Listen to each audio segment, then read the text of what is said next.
देखिए हर खबर यहीं पर। सब्सक्राइब कीजिए TV9 भारतवर्ष।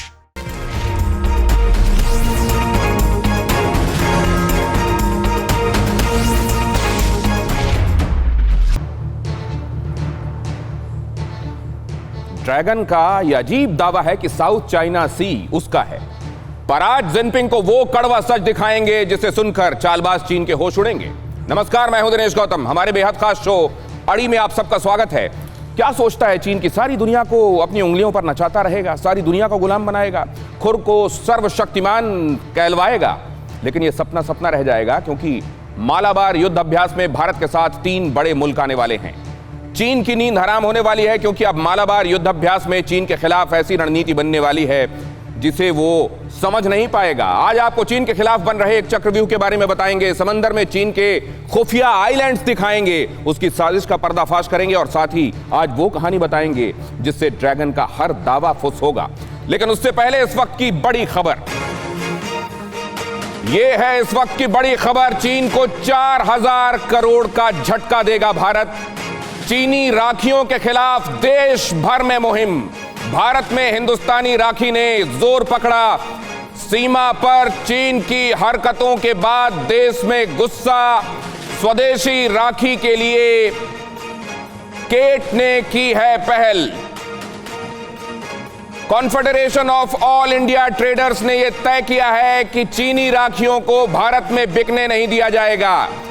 2000 करोड़ रुपए का नुकसान चीन को होगा और यही नुकसान भारत के लिए फायदे में तब्दील होगा, क्योंकि स्वदेशी राखियां बिकेंगी।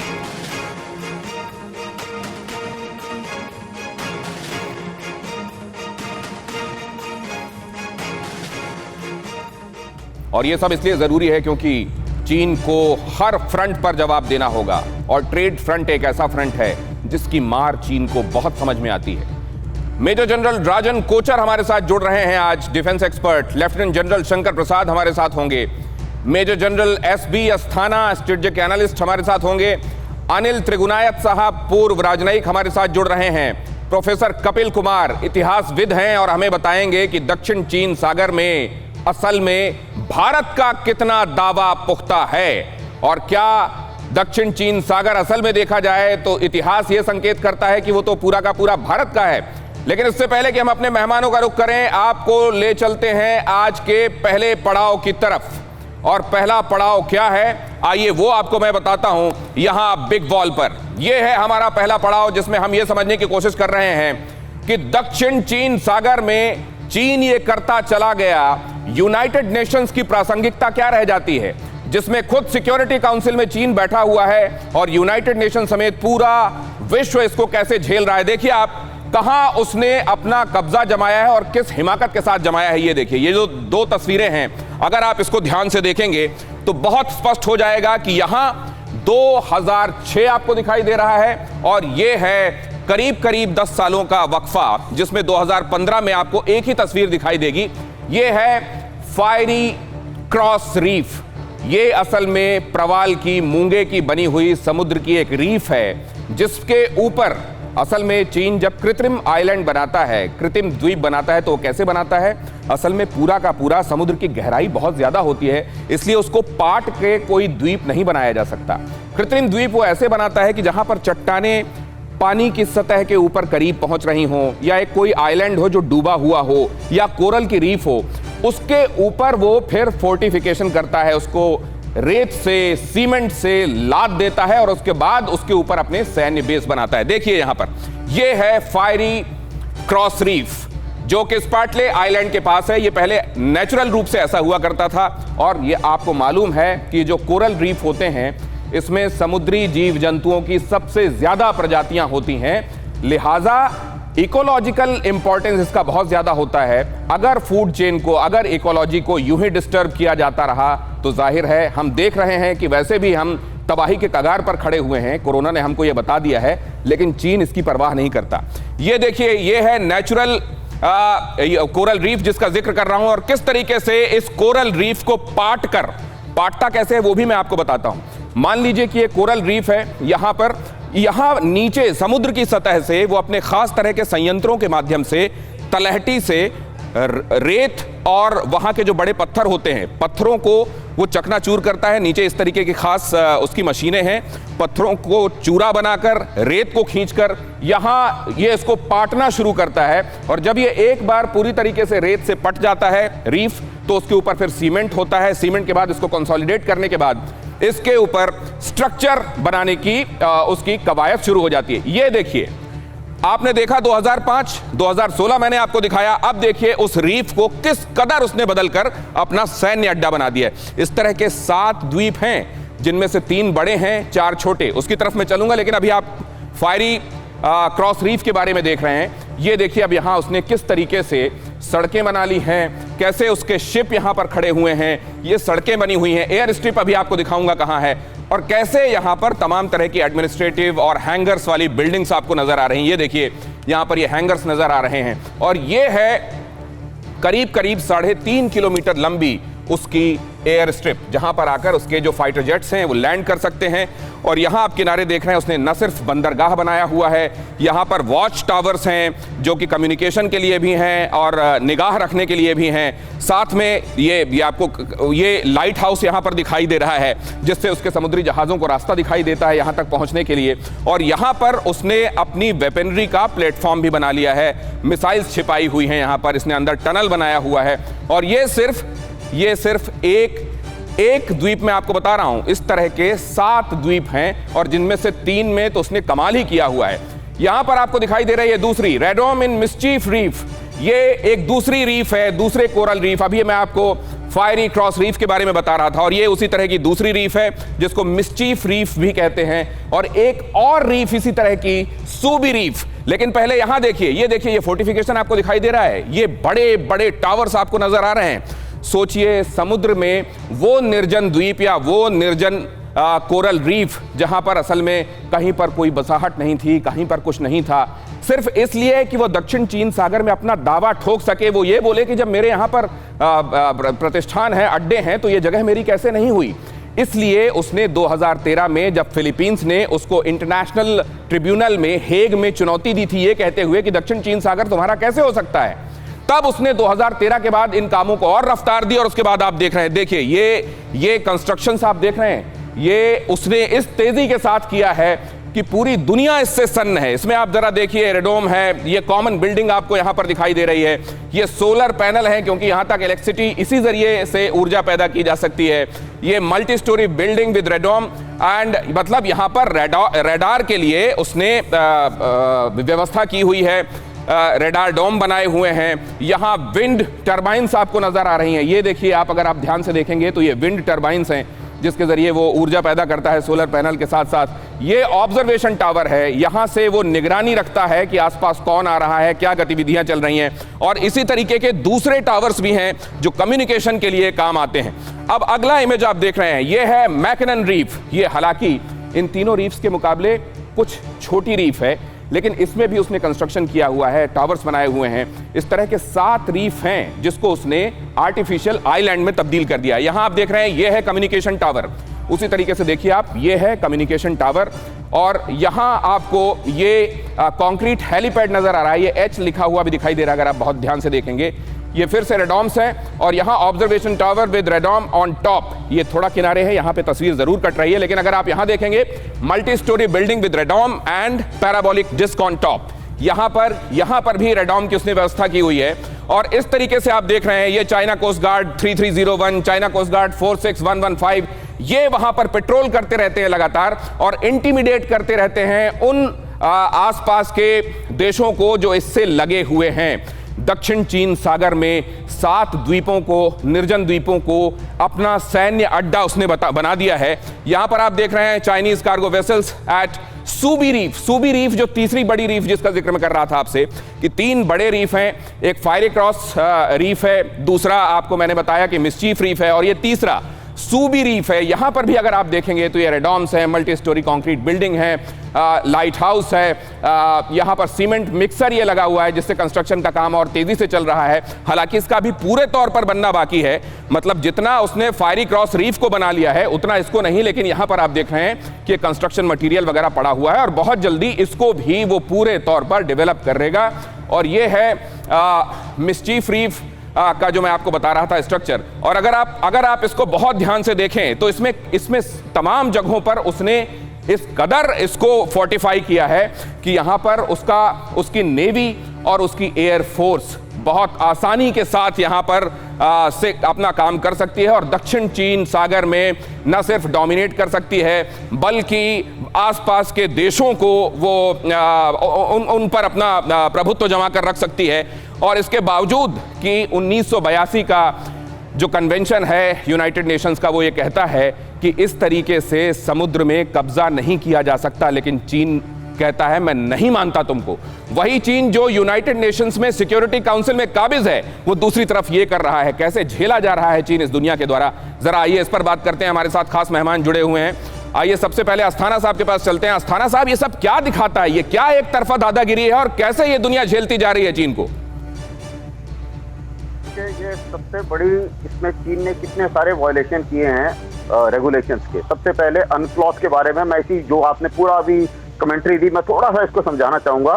अनक्लॉज 3 जो लेटेस्ट अनक्लॉज है, उसके मुताबिक चीन की मंशा क्या है, उसमें रूल ये है कि जो भी अगर फीचर है, जब तक उसको आइलैंड नहीं बनाया जाता तब तक आप 200 किलोमीटर का एक्सक्लूसिव इकोनॉमिक जोन क्लेम नहीं कर सकते। अब साउथ चाइना सी में क्या है कि बाकी देशों के भी 200 किलोमीटर अगर सब क्लेम करते हैं तो ये ओवरलैप करते हैं। अब चीन ने अपनी जो 9 डैश लाइन बनाई थी एक, वो भी मेरे विचार से आपकी डायग्राम में होगी, आप इनको दिखाएंगे बाद में। वो 9 डैश लाइन को वो बोलता है कि ये पूरा का पूरा मेरा है।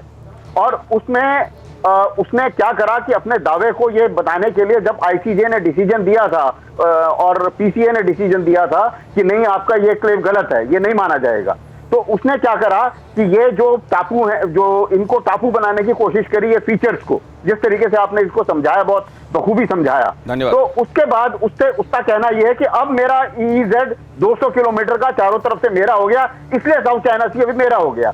ये तो हद हो गई अस्थाना सर, ये तो जिसकी लाठी उसकी भैंस, क्या ये चल रहा है सर इस दुनिया में? आप बहुत अच्छे से समझा रहे हैं, मैं आपके पास दोबारा लौटूंगा। एक बार सारे मेहमानों के पास जाता हूं। लेफ्टिनेंट जनरल शंकर प्रसाद साहब हमारे साथ मौजूद है, बहुत स्वागत है सर। मैं ये समझना चाह रहा हूं कि ये तो सरासर ये एक तरीके से अपने बारे में स्टेटमेंट है चाइना का कि मैं नहीं मानता, इस दुनिया के नियमों को मैं नहीं मानता और जो मेरे मन में आएगा मैं वो करूंगा। ये चल रहा है सर इस दुनिया में, चीन ये कर रहा है। ये आज से नहीं कर रहा दिनेश जी, ये कितने सालों से कर रहा है। हम लोग सब देख रहे हैं इतने सालों से ये क्या कर क्या रहा है। श्रीलंका में इसने एक बेस बना रखी है हम्बनटोटा में। आपने ये भी पढ़ा होगा और देखा होगा कि बांग्लादेश में कॉक्सेस बाज़ार में first construction activity of a submarine is taking place. आपने ये भी पढ़ा होगा बीच में कि ग्वादार पोर्ट में इसका पूरा कंट्रोल है।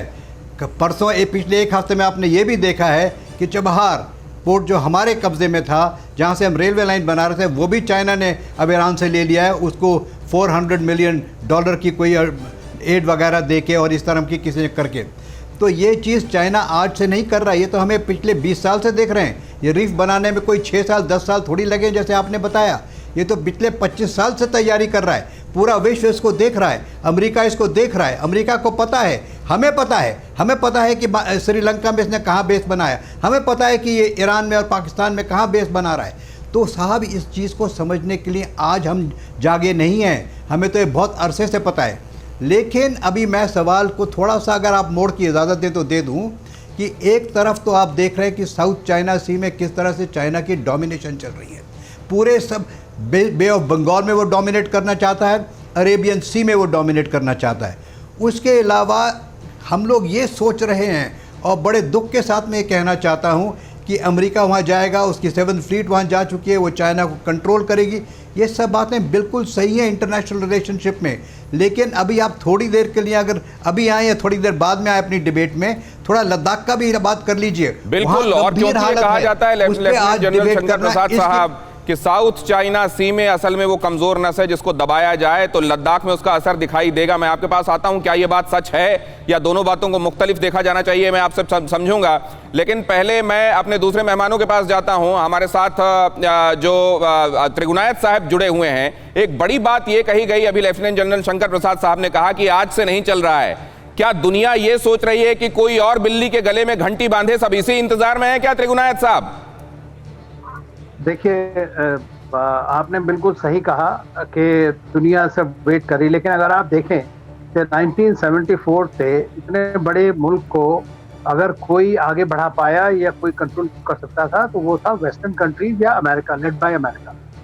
अमेरिका पूरी तरह से जानता है कि चीन के इरादे क्या हैं, आज से नहीं बहुत सालों से, लेकिन एक उनका इकोनॉमिक एंगेजमेंट उनके साथ इतना बढ़ गया इस हद तक, उनकी ग्लोबल वैल्यू और सप्लाई चेन इतनी ज्यादा बढ़ गई इंटरनल, कि वो उस बात को इग्नोर कर दे रहे हैं। अब वहाँ केस चल रहा है जैसे फिलीपींस ने, और उनको जीत भी गया वो केस, लेकिन उसके बाद आपने देखा कि चीन ने कहा कि हम इतना इन्वेस्ट कर देंगे, तो फिलीपीन के लीडर ने उस बात को साइड में कर दिया और उस बात के आगे बढ़ाया अपनी जीत के लिए जो उनका किया। अब उन्होंने फिर देखा कि इससे हमें इतना फायदा नहीं हो रहा है। और ये आपने बड़ी इंपॉर्टेंट बात कही सर कि उसने पहले अपने तार इतने उलझा लिए, दूसरे देशों के साथ अपना ताना बाना ऐसा बुन लिया कि दूसरे देशों को ये लगने लगा कि अगर हम अब कोई एक्शन लेते भी हैं तो उसमें हम भी नुकसान झेलेंगे, और उस वजह से शायद ये बात टलती चली गई। लेकिन राजन साहब, मैं आपके पास आ रहा हूं। राजन साहब, अब जबकि चाइना दुनिया के लिए एक तरीके से खत्म होने का खतरा बन गया है, ये दिखा दिया कोविड ने कि उसके इरादे क्या हैं, क्या इसके बावजूद एक्शन नहीं लिया जाएगा? ये क्या दिखाई दे रहा है दक्षिण चीन सागर में? और क्या वो लोग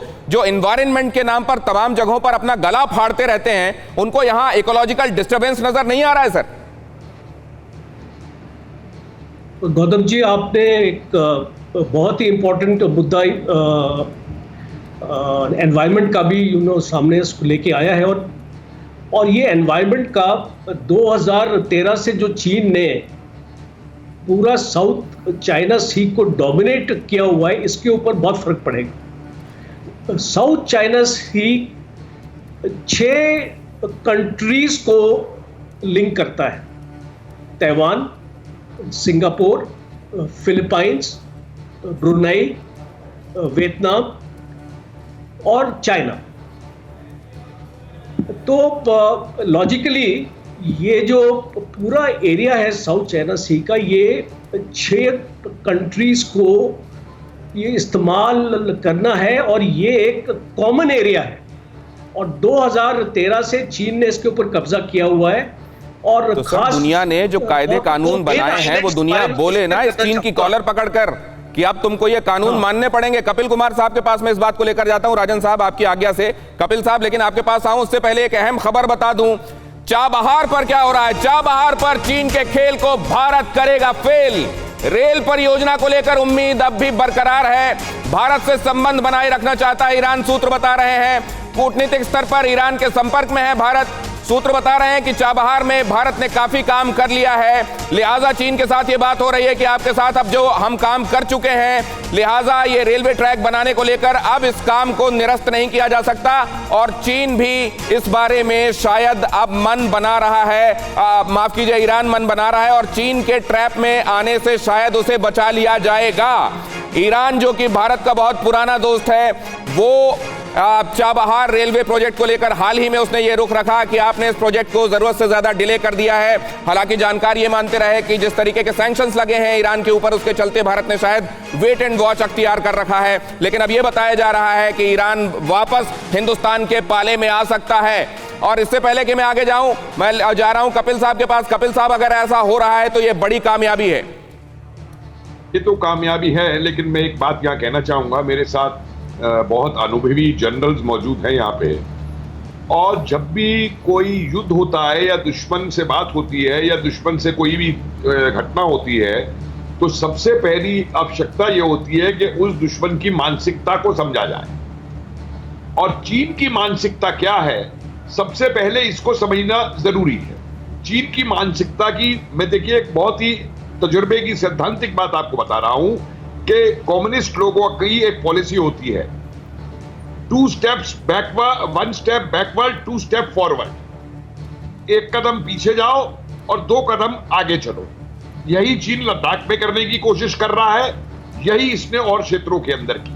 मैंने उस दिन एक बात समझाई थी कि चीन बड़ी नक्शों की बात करता है, तो जरा चिंग और मिंग वंश के नक्शे उठा के देख ले कि जो चीन की दीवार बनी थी, असली चीन उस दीवार के अंदर था, और उस चीन की दीवार से बाहर के जितने भी हिस्से हैं वो चीन ने सब दूसरे से छीने हैं। कमाल बात कही है सर। और अगर इस ऐतिहासिक परिप्रेक्ष्य में देखा जाए तो चीन की उस दीवार के भीतर का हिस्सा चीन का है, लेकिन उसने किस तरीके से धीरे धीरे हड़पाया, जो आपने कहा है कि पहले इसी को सलामी स्लाइसिंग कहते हैं कि धीरे धीरे करके 3 steps forward and 2 steps backward, मतलब इस चक्कर में एक कदम हड़प लिया गया। और ऐसे कैसे वो इस दुनिया का सबसे बड़ा जमीन का माफिया है, न सिर्फ जमीन का बल्कि समंदर का माफिया है, वही दिखाने की हम कोशिश कर रहे हैं। लेकिन समंदर में जवाब दिया जाएगा, देखिए किस तरीके से दिया जाएगा।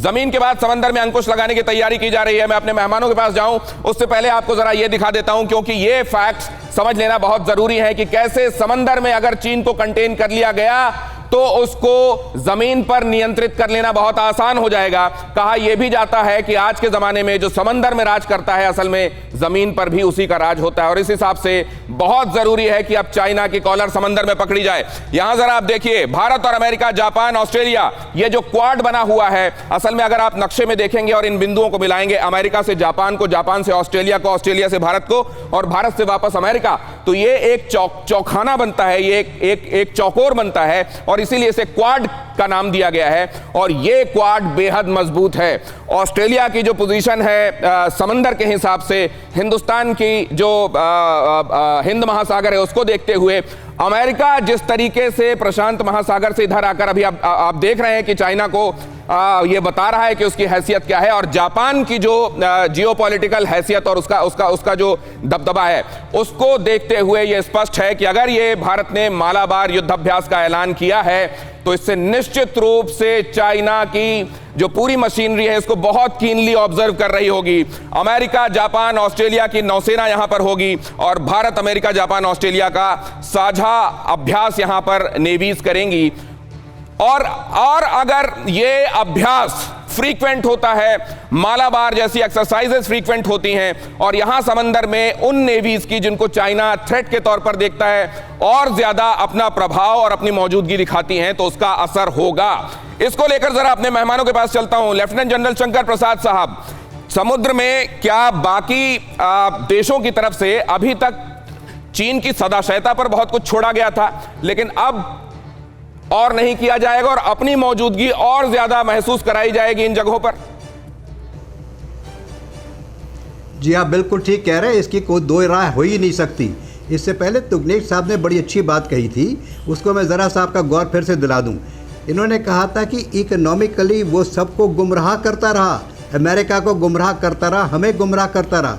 हम उसकी इकोनॉमिक जो उसने हमें एड दी, जो उसने हमारे संग व्यापार किया, उसमें हम फंसे रहे पिछले 20 साल से और आज निकलना कठिन हो रहा है। सिर्फ राखी की बात कर रहे हैं आप, और उधर अमेरिका भी उसके साथ इतना ज़बरदस्त ट्रेड हो गया, अब आज उसके संग ट्रेड कम कर रहा है। तो ट्रेड करते करते उसने साथ साथ मिलिट्री जो पावर बनाई है वो दोनों साथ चल रही थी। ये बड़े बड़े देश इंक्लूडिंग इंडिया ये नहीं समझ पाए कि ये हमें किस तरह से गुमराह कर रहा है। देखिए दिनेश जी, आपका समय कम रह गया है, मैं आपसे एक बात ये कह दूं कि साउथ चाइना सी में अवश्य एक बड़ी ज़बरदस्त स्ट्रेटेजिक हालत बन रही है। अमेरिका वहाँ पे, क्वाड वहाँ पे, वो सब आपने बता दिया। सब वहाँ के देश आपने सुना, एक जनरल साहब ने भी सुना, सब ने कहा कि वहाँ पर अब साउथ चाइना सी में चाइना एक तरह से घिर सकता है। लेकिन क्या घिराएगा कोई उसको? अगर भारत के ऊपर कष्ट आ गया, भारत के ऊपर परेशानी आ गई, तो क्या इस चीज़ को फिजिकली एक्टिवेट किया जाएगा, किया जाए या किया न जाए, उससे मैं आज कोई मतलब नहीं रखता दिनेश जी। मुझे आज सिर्फ ये पता है कि चाइना हमारे सिर के ऊपर बैठा हुआ है लद्दाख में, और उस पर मेरा ध्यान है। ये बहुत अच्छा काम चल रहा है, वर्ल्ड में इकोनॉमिक्स चल रही है, पॉलिटिक्स चल रही है, डिप्लोमेसी चल रही है, सब बातें हो रही हैं, पूरे विश्व में मिलकर जुड़ रहे हैं साउथ चाइना सी में। लेकिन भाई साहब ज़रा सोचिए कि लद्दाख में क्या हो रहा है। क्या वो पेंगोंग से वापस जाने को तैयार है? लेफ्टिनेंट जनरल शंकर प्रसाद साहब है? क्या वो बहुत इंपॉर्टेंट बात कह रहे हैं सर, और आपकी आज्ञा से अब बाकी मेहमानों की तरफ जाता हूं। आपने खुद वक्त के कंस्ट्रेंट का जिक्र किया, आपने ये बात कही है कि हमको अपने हितों के बारे में खुद सोचना पड़ेगा। एक तरफ पॉलिटिक्स चल रही है, एक तरफ पोलराइजेशन चल रहा है, लेकिन हिंदुस्तान को अपने हक के बारे में, अपने हितों के बारे में खुद सोचना होगा। इसका निहितार्थ क्या है, इसको देखते हुए कि एक क्वाड जैसे फॉर्मेशंस बन रहे हैं? अस्थाना साहब, मैं बताना चाहूंगा कि जहां तक लद्दाख का सवाल है, वहां पर की लड़ाई तो हमें खुद ही लड़नी है, इसमें हमें कोई शक नहीं होना चाहिए। जहां तक बाकी साउथ चाइना सी की बात है और क्वाड की बात है, इसमें सबसे बड़ी चीज है अपने चीन की ने कहां अपनी ताकत बढ़ाई है, ये तो हमने काफी जिक्र कर लिया। अब चीन की कुछ कमजोरियां भी हैं, और उसकी कमजोरी है उसकी सप्लाई लाइन, जो बहुत लंबी सप्लाई लाइन है, जो गल्फ से जाती है, अफ्रीका से जाती है, और वो सप्लाई लाइन अगर कटे तो उसे बहुत नुकसान हो इसी का सकता तो है। अल्टरनेटिव और ढूंढ रहा है ना। क्वाड की नेवियां हैं, उसकी जो क्वाड की जो नेवियां हैं, वो तो कहता है कि हम आर्कटिक की तरफ से निकल जाएंगे, हम जमीन के रास्ते से, वो जो बना रहा है ग्वादर से इधर वो रास्ता बना रहा है, वो कहता है हम इसका इस्तेमाल कर लेंगे। वो समझ रहा है कि उसको कहां पर स्ट्रैंगुलेट किया जा सकता है। हाँ, उसका भी तोड़ है, क्योंकि ये चाहे वो ग्वादार हो, चाहे कराची हो, चाहे ये सारे पोर्ट हैं, इनका ब्लॉकेड किया जा सकता है। अगर ये क्वाड की नेवीज इकट्ठी होती हैं तो ब्लॉकेड एंड स्ट्रैंगुलेशन, जो इनका जो सी लेन ऑफ कम्युनिकेशन बोलते हैं, स्लॉक, तो उनका स्लॉक जो है अभी तक वल्नरेबल है, और ये वल्नरेबिलिटी चाइना जानता है, और उसको ये पता है कि ये जो मेरे छोटे छोटे बेस है, क्योंकि साउथ चाइना सी में आपने अभी जिक्र किया एयर बेस उसने क्यों बनाया, क्योंकि जब तक ग्राउंड की जो एयर बेस पावर है वो उसके साथ है तब उसको स्ट्रेंथ मिलती है। अदरवाइज अमेरिका की जो समुद्री पावर है, पिछले 20 साल में अमेरिका का डिफेंस बजट चीन के डिफेंस बजट से 4 गुना ज्यादा है। आपने एक बहुत अहम बात पहले कही थी सर, वो अभी मेरे दिमाग में आ रही है, मैं उस पर भी जवाब चाहूंगा। ये जो आपने कहा ना कि ये जो कब्जे किए गए हैं, जो आर्टिफिशियल आइलैंड्स बनाए गए हैं, वो इसलिए बनाए गए हैं ताकि ये जो exclusive economic zone 200 nautical mile तक ये जो काउंट किया जाता है। आता हूं लेफ्टिनेंट जनरल शंकर प्रसाद साहब आपके पास आ रहा हूं, इशारा कर रहे हैं, लेकिन ये क्या तय किया गया इस बारे में? मतलब आज मैं जाकर कहीं पर कब्जा कर लूं किसी निर्जन आइलैंड में, तो वहां पर क्या ये लागू होने लगेगा कि यहां बेस लाइन तक कहां मैं 12 नॉटिकल माइल, फिर 24 नॉटिकल माइल तक कहां मेरी टेरिटरी मानी जाएगी, और 200 नॉटिकल माइल तक कहां मेरा एक्सक्लूसिव इकोनॉमिक जोन माना जाएगा? क्या आज कब्जा कर लेने से भी यह लागू हो जाएगा त्रिगुनायत साहब? नहीं होगा, नहीं होगा। इसका रूल क्या है कि अभी तक क्या रूल, आ रहा हूं बाकी मेहमानों के पास, आ रहा हूं अभी त्रिगुनायत साहब के पास। जी देखिए, ये नहीं लागू होगा। एक तो ये कि आर्टिफिशियली क्रिएटेड आइलैंड्स हैं, तो इसलिए, और चाइना भले ही कुछ कहता रहे, लेकिन कल आपने देखा होगा कि यूएसए ने एक स्टेटमेंट जारी किया है, उसने उसके पूरा जो भी इसके क्लेम थे उसको निरस्त किया। दूसरा चीज यह है कि अंक्लोज का जो जजमेंट था फिलीपींस के बारे में, उसका तो आपने ये जो कहा कि ऐसा हो नहीं सकता, वो करना चाह रहा है लेकिन हो नहीं सकता, सर एक अहम खबर आ रही है, वो जरा बता दूं, उसके बाद मैं कपिल साहब के पास और राजन साहब के पास जाऊंगा। अमेरिकी विदेश मंत्री पोम्पियो को चीन का बुलावा आया है। पोम्पियो शिनजियांग आकर जाने हालात कहा गया है। चीन ने उइगरों पर अत्याचार के आरोप खारिज किए हैं। जिस तरीके से शिनजियांग पर वो उइगर मुसलमानों के ऊपर अत्याचार कर रहा है, ये कहा जाता है कि करीब 10 लाख उइगर मुसलमानों को उसने अपने यहां कॉन्सेंट्रेशन कैंप में रख रखा है, उनके ऊपर अत्याचार किया जा रहा है, एथनिक क्लिंजिंग की जा रही है। इसका वो जानता है कि इस समय जबकि ट्रंप ये कह रहे हैं कि हम बात नहीं करेंगे, वैसे में पोम्पियो तो आने से रहे और हम ये दिखाने में कामयाब हो जाएंगे कि हमने तो कहा था कि आइए और देख लीजिए। कपिल साहब, ये चाल कामयाब होगी? देखिए, मैं एक चीज और यहाँ पे एक बताना चाहता हूं। मानसिकता की मैंने बात की थी। एक अपराधी अगर एक अपराध कर देता है और उसको कोर्ट से बेल मिल जाती है, वो फिर दूसरा अपराध करता है, तीसरा अपराध करता है, 7 अपराध करता है, और उसका इलाज जो है फिर एनकाउंटर होता है। चीन ने जो पहला अपराध किया था तिब्बत को हथियाने का, यह आज से नहीं कर रहा है चीन ने जब पहला अपराध किया था तिब्बत को हथियाने का, सारी दुनिया ने उसको उस समय बेल दे दी थी, माफ कर दिया था, और उसके बाद वो बढ़ता चला गया, चाहे वो वियतनाम को, चाहे मंगोलिया को, चाहे मंचूरिया को, चाहे लद्दाख को, चाहे कोरिया को, चाहे किसी भी हिस्से में जाने का चीन ने ये किया, हमने उसको छोड़ दिया। तो ऐसे क्रिमिनल का, जैसे क्रिमिनल का एनकाउंटर होता है, मैं आपको आज एक चीज बता दूं कि समझौते करने से, टेबल पे बैठने से ये सॉल्यूशन नहीं होंगे। हिटलर का और सोवियत यूनियन का भी नॉन एग्रेशन पैक्ट हुआ था, इंग्लैंड और हिटलर का भी नॉन एग्रेशन पैक्ट हुआ था, पाकिस्तान ने भी हिंदुस्तान से कई बार कहा नॉन एग्रेशन पैक्ट कर ले। इनका वो सॉल्यूशन नहीं है। जो बदमाश है, जो बदमाश है उसका एनकाउंटर करना होगा, टेबल के ऊपर नेगोशिएशन से काम नहीं चलेगा। बहुत बड़ी बात कपिल साहब कह रहे हैं। राजन साहब, क्या आप इस बात को एंडोर्स कर रहे हैं? मौजूदा हालात में, इस कनेक्टेड वर्ल्ड में, क्या हम ये मान सकते हैं कि अब टेबल टॉक्स बहुत हुए, अब एक्शन की बारी है? अभी आपने इसको देखा है कि यूएस ने अपने 2 एयरक्राफ्ट कैरियर्स साउथ चाइना सी में उतार दिए हैं। दूसरा, एक चीज़ मैं और आपको बताना चाहूँगा कि 2013 से जब चीन ये हरकत कर रहा था तो यूएस भी उस पर कुछ काम कर रहा था। वेक आइलैंड करके एक जगह है। हमने डिस्काउंट क्यों किया सर? माफी चाहता हूं, आपको बीच में रोक रहा हूं। कैसे हम डिस्काउंट करते गए? आज से नहीं कर रहा है चाइना, ये हजारों सालों से कर रहा है। आप देखिए वो जगह जहां चाइना अपना दावा ठोक रहा है, वहां पर किस तरीके से जमीन के अंदर से आने वाले इशारे चीख चीख कर कह रहे हैं कि ये तो हिंदुस्तान से कनेक्टेड जगह है, ये तो इंडिक सिविलाइजेशन से कनेक्टेड जगह है। ये देखिए आप, सैंडस्टोन का बना हुआ ये शिवलिंग आपको नजर आ रहा है। ये भोलेनाथ का लिंग कहां पर निकला है खुदाई में? वो निकला है वियतनाम में। वियतनाम में मिसोन जगह है, मिसोन में ये शिवलिंग जो आपको नजर आ रहा है वो निकला है। मतलब यहां पर यह भी कहा जाता है कि यहां चंपा राज्य था, चंपा राज्य जो कि बिहार से भी कनेक्टेड था, जिसको आप अंगराज कर्ण के बारे में आपने सुना होगा, और कर्ण की जगह है यहां पर, कर्ण से कनेक्टेड चंपा। और यह कहा जाता है कि चोल जो राजवंश था जिसने अधिकांश साउथ इंडिया पर राज किया, उसके अधीन ये चंपा राज आता था, और ये पूरे तौर पर शैव थे, शिव के भक्त थे। और यहां पर धीरे धीरे धीरे धीरे कर कर चीन काबिज होता गया। और जिस दक्षिण चीन सागर को आज वो अपना बता रहा है, असल में आप देखें तो वहां दक्षिण चीन सागर के संपर्क में आने वाले ज्यादातर जो देश हैं वो भारतीय संस्कृति और सभ्यता से सीधे सीधे प्रभावित हैं और सीधे सीधे प्रेरित हैं। आप ये जो शिवलिंग है चीख चीख कर इस बात की मुनादी कर रहा है, लेकिन हमने कभी भी ये कहकर, वो तो ये जाकर जहां निर्जन द्वीप है वहां जाकर अपना लठ गाड़ देता है, कहता है ये हमारा है। जहां पर शिव को मानने वाले रहते रहे हैं, जहां हिंदूज रहते रहे हैं, उन जगहों के आसपास की जगह कर वो अपना बता रहा है। लेकिन हमने कभी इन बातों को लेकर असर्ट क्यों नहीं किया? क्या यही हमारी अच्छी कोट अनकोट हमारी अच्छी पहचान है, या यही हमारी कमजोरी रही है? इस बात को लेकर मेहमानों के पास जाता हूं। सर, इसको आप किस तरीके से देखेंगे, लेफ्टिनेंट जनरल शंकर प्रसाद साहब?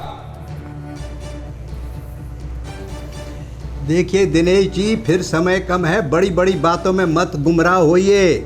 मेरी आपसे गुजारिश है, ये बड़ी बड़ी बातें खत्म सर। ये निशान क्या ये नहीं बता रहे हैं सर कि ये जगह हमारी थी सर?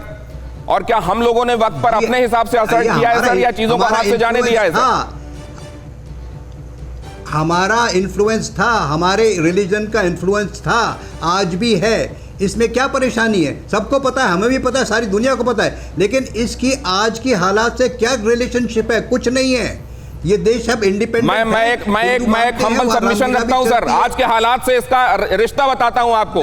जहां हमारा हक और दावा बनता था उधर से हमने आंखें फेरी हैं, हमने जाने दिया है। वहां जहां दावा नहीं बनता था उसने लठ गाड़ा है सर। इतना हम्बल सबमिशन है मेरा आपके सामने। हाँ, मैं बिल्कुल मानता हूं आपके सबमिशन को, इसमें कोई डाउट नहीं है। लेकिन भैया मैं ये बताना चाह रहा हूं कि इस समय बड़ी बड़ी बातें करने का, क्वाड की बातें कर, देखिए आजकल की लड़ाई जो है वो 10, 15, 20 दिन से ज़्यादा चलने वाली नहीं है। और 20 दिन में चाइना के ऊपर कोई असर नहीं पड़ने वाला, उसकी लॉजिस्टिक्स के ऊपर कि उसका तेल रुक गया, उसका फलान, वो सारी चीज़ें तैयारी करके सर, लेफ्टिनेंट जनरल शंकर प्रसाद साहब, आपने बहुत इंपॉर्टेंट बात आज से 2-3 दिन पहले मेरे साथ डिस्कशन में कही थी कि हम टैक्टिक्स में उलझ जाते हैं, हम बिगर पिक्चर नहीं देखते, स्ट्रैटेजी पर ध्यान नहीं देते। लेकिन आज हम क्या केवल लेह लद्दाख की बात करेंगे? क्या हम स्ट्रैटेजी की बात नहीं करेंगे? क्या हम टैक्टिक्स पर उलझेंगे? आइए मैं आपको एक और तस्वीर दिखाता हूं। मैं जिस चंपा राज्य की बात कर रहा हूं सर, और ये क्या बड़ी बात है और क्या इस समय इस पर ध्यान नहीं दिया जाना चाहिए?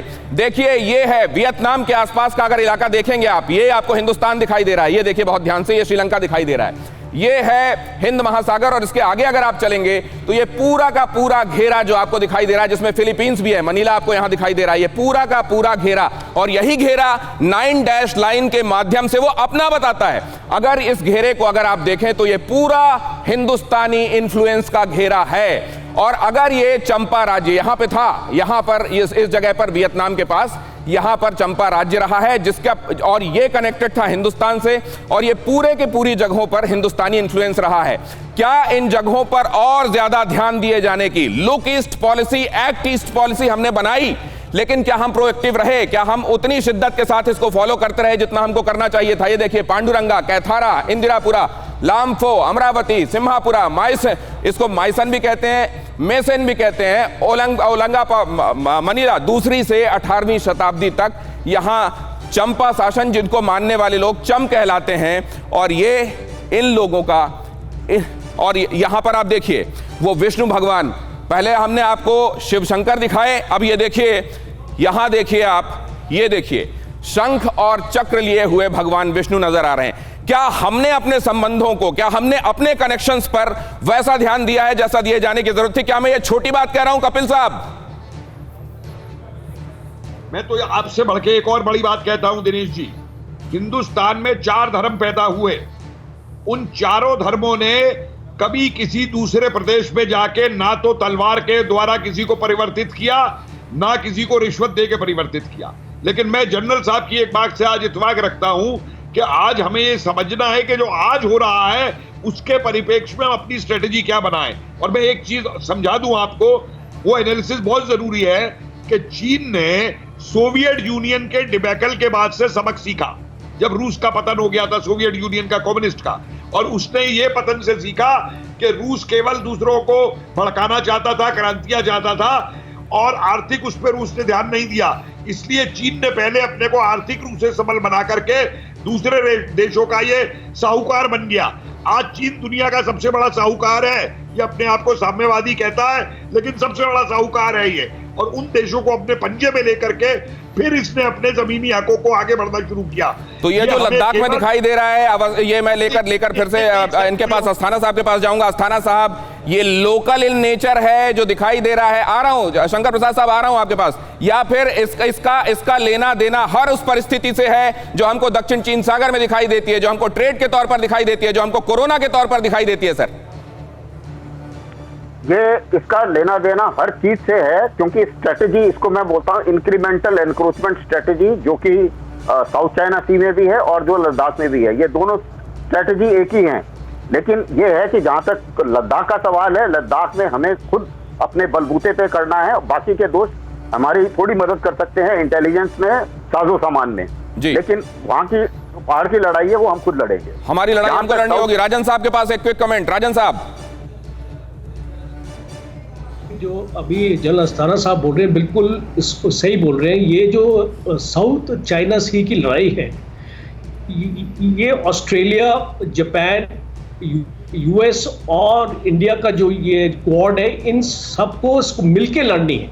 और उसके लिए अमेरिका ने ऑलरेडी वेक आइलैंड करके एक जगह है जो वर्ल्ड वॉर 2 में इस्तेमाल हुई थी जापान के पास, वहां पे अमेरिका ने एयरबेस ऑलरेडी अपना बना रखा है। इसीलिए बनाया हुआ है। स्ट्रैटेजी अमेरिका की ये है कि एक उनको रिफ्यूलिंग पॉइंट चाहिए, एक उनको रिक्रूटमेंट पॉइंट चाहिए, और वहां पे एयर बेसिस भी है इनके, जहां से इनके एयरक्राफ्ट। मतलब आपके कहने का मैं एक थ्रेड यहां से निकाल रहा हूं सर, कि असल में लेह लद्दाख में जो हो रहा है उसका एक रिश्ता है इन जगहों से भी, और यहां पर वो बटने हैं जिनको दबाकर लेह लद्दाख में चीजें कंट्रोल की जा सकती हैं। लेफ्टिनेंट जनरल शंकर प्रसाद जवाब दीजिए, तब तक मैं अपने दर्शकों के सवालों की तरफ जाता हूं। बोलिए अपनी बात सर। देखिए, आपने मुझे मिसकोट किया या ठीक से समझाया नहीं।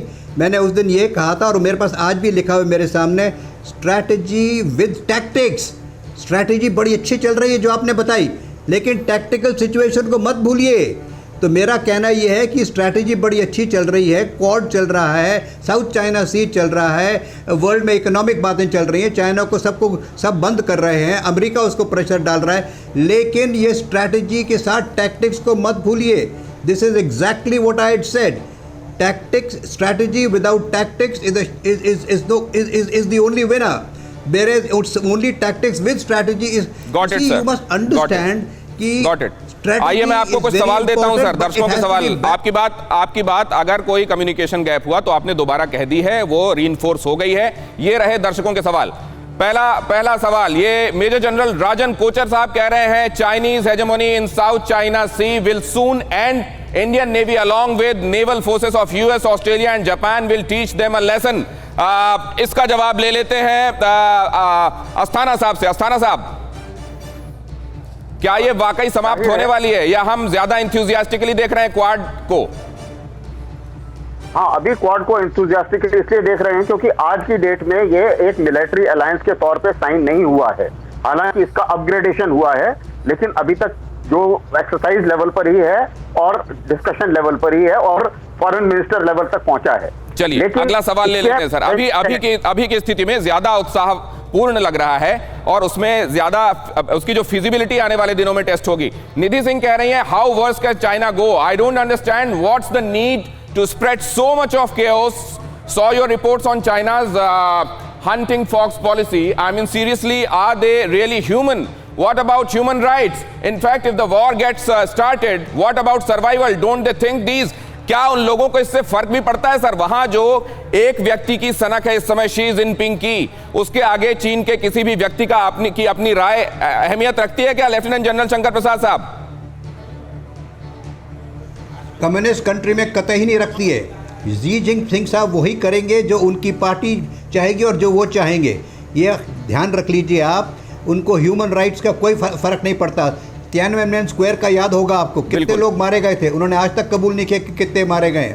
तो there is no value for human rights. अभी आपने गलवान में देख लिया, आपने बहुत बड़ी बात कही, जब तक वहां कम्युनिस्ट शासन है तब तक आप भूल जाइए ह्यूमन राइट्स को। एक और सवाल सर, वक्त कम है इसलिए जल्दी से एक और सवाल जल्दी से प्लीज। नारायण दवे साहब कह रहे हैं गिलगिट बाल्टिस्तान फिर से हिंदुस्तान में सम्मिलित करने से हम लोग सफल हो सकते हैं। उन परिस्थितियों में ग्वादर पोर्ट का सामरिक तौर पर क्या महत्व रह जाएगा? कपिल साहब, ये फिजिबल है क्या या दूर की कौड़ी है? देखिए, फीजिबल तो बहुत कुछ है। उसको फीजिबल बनाने के लिए जो विल चाहिए वो विल होनी चाहिए पॉलिटिकल लीडरशिप में। और आज तो सर मौजूदा समय से ज्यादा बेहतर पॉलिटिकल विल तो मुझे नहीं याद आता कि कभी आप एक्सपेक्ट कर रहे हो कि ऐसा हो सकता है। नहीं, मैं देखिए हिस्ट्री का स्टूडेंट हूं, इसलिए मैं ये नहीं कह सकता कि क्या नहीं हो सकता, क्योंकि बहुत कुछ जो नहीं होना चाहिए था वो हुआ और बहुत कुछ जो होना चाहिए था वो नहीं हुआ। इसलिए कब क्या चीज पलट जाए वो बात एक और है। लेकिन जो मैंने पहले भी बात कही, अब भी कह रहा हूं कि देखिए, साम्यवादी चीन के लिए किसी व्यक्ति की जिंदगी की कोई औकात नहीं है। There will be more red than dead, ये कहने वाले मुल्क में किसी व्यक्ति की जान की क्या कीमत हो सकती है? एक और सवाल, कुमार प्रकाश कह रहे हैं चाइना फिंगर 8 से पीछे नहीं हटेगा, चाइना ने साफ कर दिया है, अब भारत को क्या करना चाहिए? पैनल में डिफेंस एक्सपर्ट से जरा पूछकर बताइए। राजन साहब, चीन ढीठ दिखाई दे रहा है पैंगोंग में? मुझे ऐसा नहीं लगता है, बिकॉज कल की जो रिपोर्ट आई है न्यूज़पेपर की, उसमें कुछ वहाँ पे हेडवे हुआ है और कुछ चाइनीज फौजें थिन आउट हुई हैं। और तो मतलब आगे हमको दिखाई दे रहा है कि कामयाबी मिलेगी। एक और सवाल जल्दी से ले लेता हूं, प्लीज जल्दी दिखाइए। एक और सवाल ये रहा हमारे दर्शक का, प्लीज क्या हम ले सकते हैं अभी? हाँ, ये है वरुण कपूर कह रहे हैं apart from China and Pakistan no other country wants war. If war happens then it will be the last war of China and Pakistan. Sir, इसमें ये जो स्टेटमेंट है, ये जो ऑब्जर्वेशन है, कितना तथ्य है इसमें सर? त्रिगुणायत सर। देखिए, जहां तक मैं समझता हूं, ना चीन वॉर चाहता है इस वक्त, ना अमेरिका वॉर चाहता है। There is a lot of cyber rattling हो रही है दोनों के बीच में, और सबको, क्योंकि कोविड-19 की वजह से सारी दुनिया भर की इकोनॉमीज की हालत बहुत खराब है, उसके चलते खाली ये सब पोस्चरिंग बहुत ज्यादा कर रहे हैं। लेकिन पोस्चरिंग ज्यादा है, कोई वॉर नहीं करेगा, फिलहाल यही दिखाई दे रहा है। लेकिन इस मसल फ्लेक्सिंग को कहीं तो रोकना होगा, कहीं पर इनका ब्लफ निकालना होगा। बहुत धन्यवाद हमारे मेहमानों का हमारे साथ आज चर्चा में जुड़ने के लिए। अड़ी क्योंकि हमें है देश की पड़ी।